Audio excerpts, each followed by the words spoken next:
Hello everybody, welcome back to the Daily Journal series. This morning, I made breakfast for my Pokemon, and it was a pretty normal breakfast, but it was that ninja salad that we prepped for. The Pokemon are spitting out the amount of ingredients that I need. This full ingredient team, what a shocker, they give me ingredients.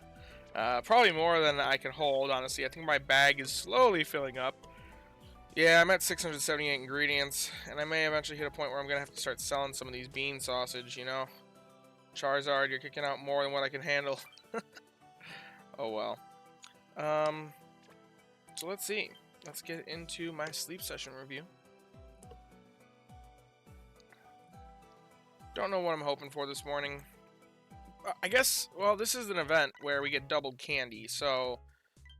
Or more candy. I don't know if it's double or 1.5 times, but either way, I'd hope for things that I need to level, like Vikavolt, like Quaxwell, which it looks like we're probably going to have dozing types, so hopefully I see Grubbin. Yep, that is definitely dozing.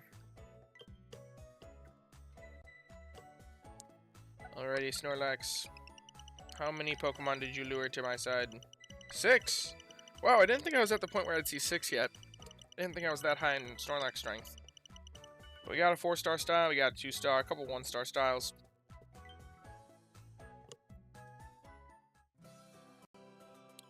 Looks like a top belly Ekans. That's not really what I wanted to see when there's boosted candies.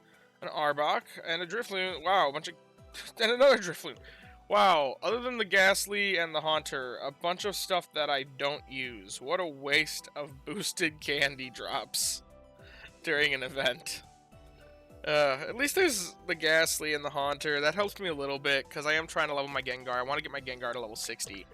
But, man, most of this extra candy is just, whew, not useful to me. Ekans, Drifloon.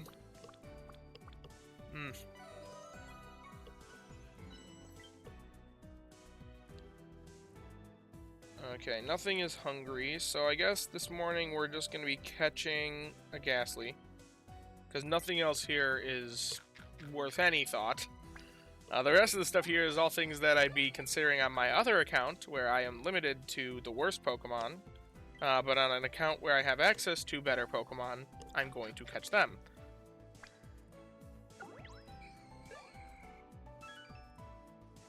Alrighty, so that is our one catch of the day. We're not going to bother trying to catch anything else, because nothing else here is worthwhile. As for which candy to send out, it is definitely the Haunter.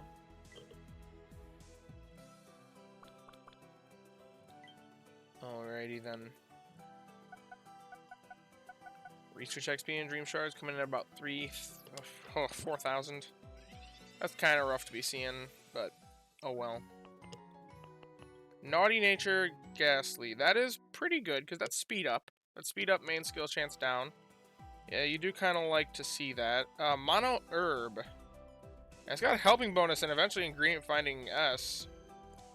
This guy is actually really good if I ever need an herb Gengar. The problem is I like my mushroom Gengar so much that it gets like all my investment, because it's got berry finding S, it's got helping bonus, it's got help speed M, and it's got ingredient finding up. So it produces a lot of mushrooms while also being really powerful for the berries. It's one of the strongest combos I've seen on a very special on a Gengar. But this is actually really good because I do like the helping bonus. I like that it eventually has ingredient finding S. It eventually even has help speed S way at level 75. And this would be really powerful for herb production, which as someone who's invested in an ABA Dragonite instead of an AAA or something that produces more herbs, even just AA,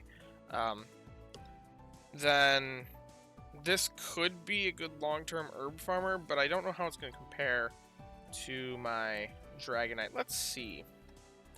Actually, here. If I pull up the Ghost type and I put in a Gengar, and I give it helping bonus, and I give it the skill level up S, that really doesn't matter at all.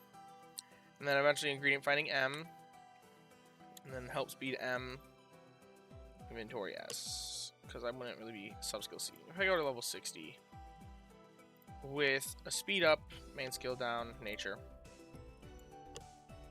how does that compare to the Dragonite that I have, which wouldn't be split investment? So even though Dragonite's a pseudo legendary, huh? Oh, that's why. Even though Dragonite's a pseudo legendary, given that it wouldn't be split investment, I would expect this Dragonite to actually level up faster. Now, Dragonite's got insane stats for ingredient finding. And I've got ingredient finding and M help speed S or M, which is the best combo for ingredients overall. And the Gengar does produce more herbs per day. 94 versus 85. But I don't know. If I look at the ingredients thing, the highest herb requiring meal in the game is 27 a day, or 27 per meal. 27 per meal times 3 meals a day. That is 81. So I mean, unless they release a meal that takes more herbs, this is pretty much gonna cover me. Especially when you consider that I wouldn't be running this Dragonite on its own. I'd be running it alongside some sort of berry specialist, most likely, which my Raichu pretty much goes everywhere. My Raichu's got helping bonus, which means this would be boosted by 5%, which is going to push it past 87 easily. So, yeah, given that, I'm not sure I'm ever going to need this Gastly, but I'd be remiss to throw it away in case I ever did need it one day. So it's probably just going to be one that sits in the box for eternity. It's unfortunate, but oh well. If I ever need to make room and I find that I'm never investing in it, I may transfer him, but the mono option is not always the best option, folks. I also like the corn on the Dragonite as well, because it's in that meal that takes that 27 herbs. Which, why would I run 2 Pokemon to make the same meal that I can run 1... Or, why would I run 3 Pokemon when I can run just 2? It's opportunity cost there. So, let's see, how am I doing on leveling the Pokemon? I do like to check in on this every so often, especially during growth weeks. Growth weeks are fun because you see your mons actually gain a decent amount of XP. Not to the point where I can level up Tyranitar again. It also is technically optimal to spend the candies. However, it's not if you have Dream Shards.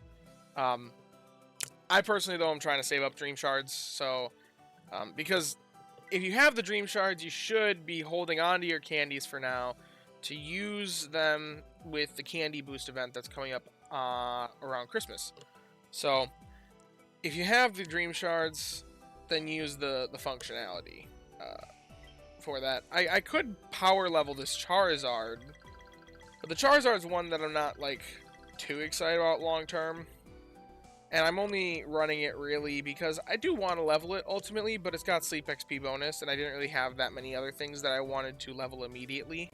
So I'm not pumping the candies into this, even though it's technically the more Dream Shard efficient route to level it earlier. Meanwhile, the Quaquaval, oh, this is always like one of my biggest targets. You know what? What would it take to get to the next one? That's 465. You know what? I'm kind of running low on bag space. 465. That's like 475. That's 5 times 20. That's 19 candies. So that'd be 7 of these. If I did the math right all there. If I didn't, then oh well. Yeah, I did the math right. We'll level up the Quaquaval once. Just because I will eventually, so. This guy will be insane once he hits level 60. I wouldn't be surprised if he actually tops out my box in RP. I always sort by RP in my box. So I'd be interested to see, once he hits level 60, where does he fall in line? Because he's a little bit further down right now. But that level 60 ingredient proc is so strong. I wouldn't be surprised if it, like, pushes him up. I don't think he'll overcome my Zumichu, but I'd be surprised if, like, this Feraligatr didn't get bumped down or something. But yeah, man, this guy, I forgot how good this one was. Oh well. I don't need water barrier right now. Anyway, if you have enjoyed the video, please be sure to leave a like and subscribe. As always, thank you guys for watching and hope that you have a wonderful day. Goodbye now.